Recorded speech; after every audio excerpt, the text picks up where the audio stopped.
सबसे पहले तो साहब आप सबको मेरा नमन, प्रणाम, वंदन, अभिनंदन। नमस्कार।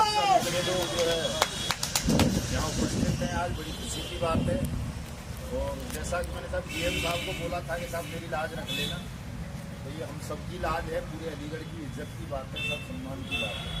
अलीगढ़ में साथियों को जागरूक करो, बहुत तेज़ी से काम चल रहा है और जिस तेज़ी से भुगतान की कार्रवाई अलीगढ़ में चल रही है, इसको और थोड़ी सी ताकत लगा दोगे तो पहला जिला बन जाएगा देश में हमारा अलीगढ़, जहाँ भुगतान होना सबसे पहले शुरू हो जाएगा। और ऐसा होता है तो यहाँ हो जाएगा पूरे देश में। नहीं तो लोग मजाक उड़ाएंगे, यूँ कहेंगे साहब वहाँ अलीगढ़ के रहने वाले हैं ये, और अलीगढ़ में तो कुछ हुआ नहीं है इनसे, पूरे देश को वैसे ही पागल बना रहे हैं।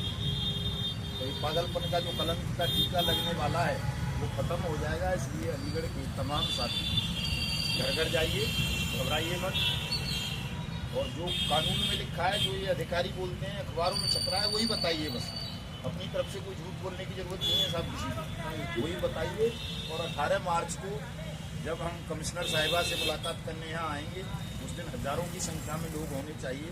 और मैं समझता हूँ जब हज़ारों की संख्या में जब आप हो जाओगे तो 18 तारीख से ही आपका भुगतान होना आरंभ हो जाएगा। क्योंकि सारी प्रक्रियाएँ 1,59,000 लोगों के लिए तो कम्प्लीट है, या उसके कागजात सब कुछ कम्प्लीट हैं।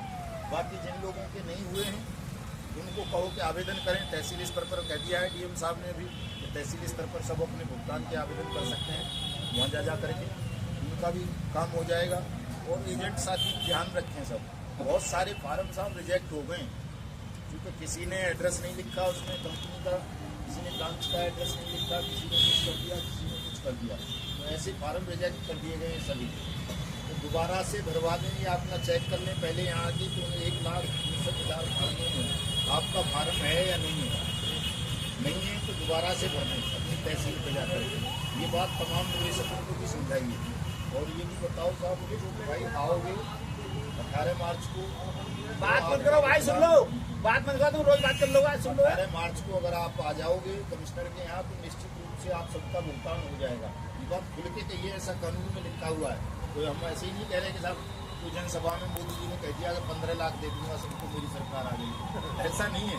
बाकायदा कानून में लिखा है तो 80 दिन देंगे, और डीएम साहब को देना है, सरकार को ही देना है। इस बात को बड़ी ताकत से, जिस विश्वास के साथ आप निवेशकों को कहते थे कि इसमें PACL में पैसा लगा दे, KBCL में लगा दे, समर्था में लगा दे, समर्थ में लगा दे, उसमें लगा दे, मैं दूंगा, मेरी जिम्मेदारी है, इसी गारंटी के साथ बोलिए, ताकत के साथ बोलो कि भाई डीएम ने पैसा देना है, देखिए कानून है, चल डीएम से मिला, आवेदन करो, और जो कार्यक्रम हो रहे हैं इनमें सम्मिलित हो। और अगर तमाम लोग क्या 1% लोग ही सम्मिलित हो लें साहब, 10 लाख से ज़्यादा हमारे अलीगढ़ पे नहीं दे सकते। अगर 1% भी, 1 लाख भी इकट्ठे हो जाएं तो पूरे देश का भुगतान हो जाएगा। अलीगढ़ की तो छोड़ो आप, इतनी ताकत होती है जनता में। लेकिन जैसा तमाम साथी कह रहे हैं, अफसोस मनाते हैं इस बात का कि साहब वो ताकत इकट्ठी हो नहीं पाती। उसके पीछे कई कारण हैं। मैं तो धर्म की दृष्टि से भी देखता हूँ, अध्यात्म की दृष्टि से भी चीज़ों को, जब तक परमात्मा साहब किसी का समय निश्चित नहीं करता किसी काम का, उससे पहले आप लाख कोशिश कर लो, मर जाओ रोते रोते, लड़ते लड़ते, तो भी वो काम होगा नहीं। और जब समय आ जाता है, जो परमात्मा ने, विधाता ने तय कर रखा है कि फलां समय ये काम होगा, उस समय आप कुछ मत करो साहब, केवल प्रार्थना कर लो बैठे हुए घर में, उससे काम हो जाता है। होता है नहीं साहब। तो 9 मार्च का हमने प्रार्थना का कार्यक्रम भी रखा है, तो तमाम लोग 9 मार्च को पूरे देश भर में अपने अपने घरों में प्रार्थना करेंगे। संडे का दिन है, भगवान सूर्य नारायण को जल देंगे, और प्रार्थना में यही कहना है कि वो इसको नरेंद्र मोदी को, या जो आपके राज्य के मुख्यमंत्री हैं, इसको सद्बुद्धि दें कि ये महाभारत, अपने सिर पे महाभारत करवाने का कलंक ना ले। हमारा दोष नहीं है उसमें कोई। आ जाएंगे, ये कलंक हमारे सिर पर नहीं लगेगा। हमने पूरी ईमानदारी से, मेहनत से, सिद्धांत के साथ पूरा परिश्रम किया है, लाखों ज्ञापन दिए हैं, लाखों बार प्रार्थना कर ली है मोदी से, भाई पैसा दे दो, तुमने ये कानून बना दिया है, इस कानून की अनुपालना नहीं हो रही है देश भर में कहीं, और ये पैसा देने की जिम्मेदारी तुमने की है, कंपनियां तुमने बंद की है, ये पैसा लोगों का वापस कर दो। लेकिन साहब उनके कान पर ज़्यादा जी नहीं रहती है। कहीं कहीं तो ये हो रहा है, जैसे हमारे यहाँ अलीगढ़ में हो रहा है, तो ना कहीं कहीं हो रहा है, लेकिन पैसा तो यहाँ भी हाथ में नहीं आया है। मंजू साहब अगर नारायण सद्बुद्धि दे दें बहुत अच्छी बात है। 1 मई से पहले अगर भुगतान होना आरंभ हो जाता है, 1 मई से पहले भुगतान आरंभ हो जाता है तो कोई लड़ाई नहीं है हमारी, किसी नरेंद्र मोदी के साथ लड़ाई नहीं है, किसी योगी के साथ लड़ाई नहीं है, किसी बीजेपी के साथ लड़ाई नहीं है, कोई लड़ाई नहीं किसी के साथ। और आपका झगड़ा भी खत्म हो जाएगा अगर पैसे फोन बंद कर लो, बैठ जाओ। भले आदमी बात मत करे करो भाई, ये गलत बात है। आए हो तो श्रोता बनो अच्छे, पहले श्रोता नहीं बनोगे तो नेता कैसे बनोगे? तो नेता नहीं बनोगे तो ये मानेंगे नहीं कोई, कल नेता बनना है आप लोगों को भविष्य में। ऐसे हालात बनते जा रहे हैं। तो साहब लड़ाई किसी के साथ नहीं है, पैसा वापस कर देते हैं, हमारा झगड़ा खत्म। और पैसा वापस हो जाएगा तो जो निवेशक और एजेंट के बीच उन्हीं संघर्ष छिड़ा हुआ है वो कभी बंद हो जाना है। पैसे की तो लड़ाई है।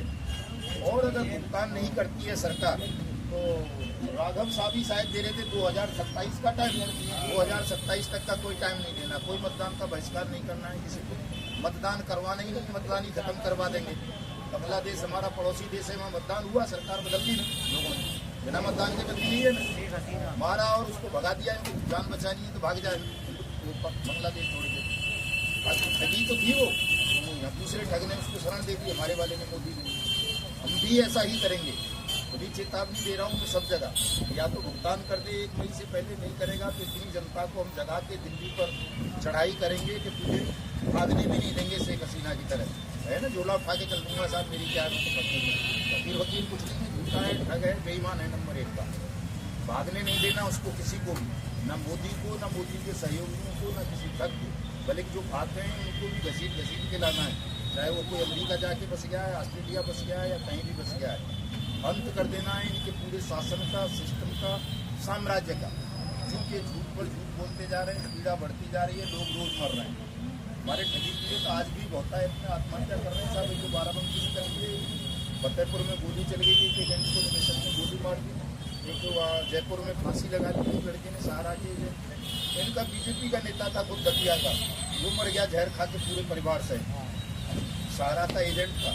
तो ऐसे जो विकट हालात, विपद स्थितियाँ इन्होंने बना दी हैं बेईमानों ने, इनको राघव साहब 2027 का समय नहीं देना है, कोई मतदान नहीं, कुछ नहीं कहेंगे। देखिए सरकार में बैठा हुआ व्यक्ति यदि अपराध करता है तो वो सम्मान के योग्य नहीं है, वो पद पर बने रहने के योग्य नहीं है। ये कानून भी है कि अगर आपका आपराधिक रिकॉर्ड हो तो सिपाही भर्ती नहीं हो सकते, आप थानेदार नहीं रह सकते, जज नहीं रह सकते, आपके खिलाफ अगर आपराधिक रिकॉर्ड बन जाता है आप अपराधी हैं। ये सरेआम अपराध हो गया। 6 साल से जिस कानून को 6 साल पहले आपने बनाया, पूरी संसद ने सर्वसम्मति से बनाया, राष्ट्रपति ने जिस पर साइन किए, खुद तुमने छाती ठोक के कहा संसद के भीतर मैं 3 लाख कंपनियां बंद कर रहा हूँ, ये कानून बना रहा हूँ, सबका पैसा वापस करूँगा। और उस कानून को अगर कोई डीएम नहीं मान रहा पूरे देश में, कोई एसपी नहीं मान रहा, कोई तहसीलदार नहीं मान रहा, लोगों के पैसे नहीं दे रहे 6 साल में भी, तो 180 का वादा किया है आपने, तो आपका पूरा सिस्टम ही बेईमान हो गया। और बेईमान सिस्टम को उखाड़ फेंकने का अधिकार जनता को होता है। ऐसा तमाम देशों में हुआ है, हमारे यहाँ भी हुआ है। तो पंडित जवाहरलाल नेहरू देश के प्रधानमंत्री बने तो कोई वोट पड़ी थी, किसी ने वोट डाले थे, जब पंडित जी को बना दो प्रधानमंत्री, बिना वोट की बने थे सारे के सारे, चाहे मंत्रिमंडल में जितने भी लोग शामिल थे, चाहे डॉक्टर अम्बेडकर हों, दीनदयाल साहब हों, जितने भी रहे होंगे उस वक्त के, सरदार वल्लभ भाई पटेल वगैरह, वोट से थोड़ा ही बने थे, बिना वोट के ही अंतरिम मंत्रिमंडल का गठन किया था। बात मत करो भाई साहब, सुनो भाई, बात मत करो, सुनो भैया सुनो। तो ऐसा कुछ नहीं है कि साहब सरकार केवल वोट से ही बदली जा सकती है। सरकार को आप अपनी ताकत से भी बदल सकते हो अगर सरकार में बैठे हुए लोग गलत काम करते हैं। और इन्होंने बहुत गलत काम किया है साहब, पूरे देश को बांट दिया है। और अब तो हालात ये हैं 10-15 दिन से तो अर्थव्यवस्था ही ध्वस्त हो गई है पूरे देश की। अभी तक तो केवल किसान, मजदूर, छोटा कारोबारी वही परेशान था, वो कह रहा था, विरोध कर रहा था। लेकिन अब तो देखोगे आप 92 लाख करोड़ रुपए का नुकसान हो गया है उसमें शेयर बाजार। 20 साल में जाके कंप्लीट होगा साहब, इतना भयानक नुकसान हुआ है, पूरे देश की अर्थव्यवस्था ठप हो गई है। पता चला हमारी जो प्रॉपर्टी पड़ी है उन्होंने बेच के उनको देने लगा शेयर बाजार वाला। तो ऐसा नहीं होने देना है। अब हालात बहुत तेजी के साथ देश में बदलने वाले हैं। तमाम लोगों को जगाइए, तो पैसा लेना है अगर आपको भैया अपना, तो चलो आवेदन करो, डीएम को घेरो, कमिश्नर को घेरो, प्रधानमंत्री को घेरो। और नहीं घेरोगे तो ये पैसा फिर मिल नहीं पाएगा। अगर इस मौके को हम चूक गए तो हमारे पास 2 या 3 महीने का ही समय है और ये काम किया जा सकता है। साहब कोई बड़ा काम नहीं है, ऐसा नहीं है कि लोग जागेंगे नहीं, जगाना पड़ेगा। जब फार्म आवेदन नहीं दिए जाते थे सब घरों में पड़े थे, लेकिन जैसे ही आवेदन शुरू हुए देखी होगी आपने कितनी आवेदन में भीड़ लग जाती थी जब आवेदन देने वालों की। अरे एक दिन में 20-30 फार्म जमा हुए।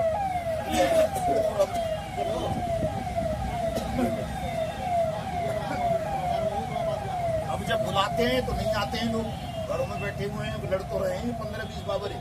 इन्हें को मिल जाएगा तो हमारा मिल जाएगा। यही बात सोच के बैठे।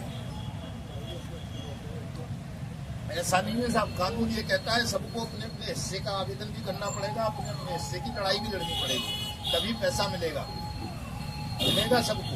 लेकिन जब लड़ोगे तब आप घर में बैठे रहोगे, आवेदन ही नहीं करोगे, आपके आवेदन पर क्या कार्रवाई हुई है ये जानने कभी नहीं जाओगे, कहाँ से मिलेगा? क्या पता तुम्हारा आवेदन रिजेक्ट हो गया हो।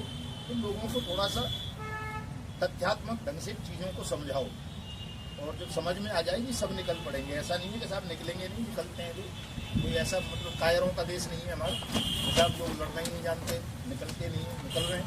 हमने प्रयास किया है तो पूरे देश में आप देख रहे होंगे सर कितने कितने लोग आते हैं।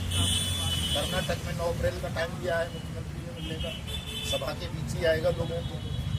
कल परसों आपने हरियाणा के मुख्यमंत्री का बयान सुना होगा, अभी अपने डीएम के आपने सुना होगा, डीएम साहब ने कह दिया तमाम चीज़ों को मान लिया सब करेंगे। कल मैं आगरा में था, आगरा के कमिश्नर से मिला, उसे पता ही नहीं था कोई ऐसा एक्ट है। कह रहा साहब आप एक्ट दिखा दो जिसमें ऐसा लिखा है जो आप कह रहे हो और शासनादेश दिखा दो, पैसे मैं वापस कर दूंगा। उससे मैंने कहा जी 1 घंटे का समय दे दो, क्योंकि उस वक्त केवल ज्ञापन ही था हमारे पास, ना एक्ट ना शासनादेश था। अगर ठीक है 1 दिन क्या कई दिन में भी ला दो।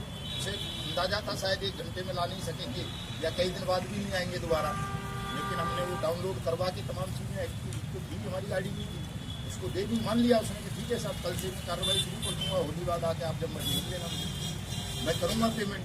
तो मना तो कोई कर ही नहीं सकता साहब, क्योंकि कानून है, मना करेगा वो वैसे ही मर जाएगा, वैसे ही पीट देगी जनता। थोड़ा सा जनता को बड़े आत्मविश्वास के साथ इन तमाम तथ्यों को समझाइए, बताइए। और अलीगढ़ का ही ज़्यादा जिम्मेदारी है, चूँकि मैं खुद यहीं का हूँ, मेरी भी तो नाक का सवाल है। आप मेरी नाक आपकी नाक कोई अलग अलग थोड़ी है, हमारी सबकी एक ही नाक तो है। नहीं तो सब कुछ मुक्ति मिल जाएगा, मेरे तो अस्तित्व खत्म हो जाएगा अगर भुगतान नहीं हो सका तो। मेरा तो पहले आप लोगों की वजह से मतलब ऐसी स्थितियां बन गई हैं तो मेरा तो काम धंधा सब छूट गया है, शरीर भी खत्म होता जा रहा है। मेरे तो मतलब जीवन की लड़ाई है ये, एक तरह से समझिए आप कि अगर मैं भुगतान नहीं करा सका लोगों का तो मर जाऊंगा मैं तो वैसे ही, और कलंकित होकर मरूंगा। लोग कहेंगे चाहे किसी ने 10 रुपये भी ना दिए हों फिर भी वो कहेगा यार मैंने तो 10,000 दिए, साला मर गया, मेरे 10,000 रुपये काटे। तो इस कलंक को नहीं लगने देना है, थोड़ा सा भावनात्मक। हाँ होता है ना साहब, जिसने 10 रुपये भी नहीं दिए होंगे कभी वो भी कहेगा साहब मैंने भी 10,000 दिए थे। अभी भी कहते हैं, कई लोग अभी भी कहते हैं जिसने कभी नहीं 1 रुपया भी दिया, चाय नहीं पिलाई, वो भी अरे हमने भी दिए थे ऐसे ही। और जिसने दिए वो बेचारा कोई बोलता ही नहीं, लेकिन बेईमान लोग जो है ऐसा ही बोलते हैं, मरने के बाद तो पता नहीं क्या क्या बकवास करेंगे। थोड़ा सा इस बात को अपने मान सम्मान से भी जोड़िए और तमाम लोग मिलकर के इस लड़ाई को लड़ो। 18 मार्च को सब आओ साहब, 9 मार्च को प्रार्थना करो भगवान सूर्यनारायण की सब सद्बुद्धि आ जाए, महाभारत ना करना पड़े। महाभारत भयो तो बहुत बुरे हालात होंगे, किस किस को संभालेंगे हम? तो भाई मारो मत, मोदी जी को जेल में डालना है, क्या पता कोई खूब काटी दो, भरोसा थोड़ा ही होता है लोगों का। भीड़ होती है सर, कब नियंत्रण हो जाए। तो तमाम लोग बड़े विश्वास के साथ इस कार्यक्रम से जाएंगे, अपने अपने पड़ोस में जहाँ भी आपके संपर्क हैं सबको 18 मार्च की सूचना दो साहब। 9 मार्च की भुगतान हो जाएगा, मुझे भी नहीं लग रहा कि क्रांति होगी, क्रांति करने की जरूरत पड़ेगी ऐसा मैं भी नहीं समझता हूँ। भुगतान हो जाएगा, 1 मई से पहले हो जाएगा, और नहीं होगा तो तब की तब देखी जाएगी सर।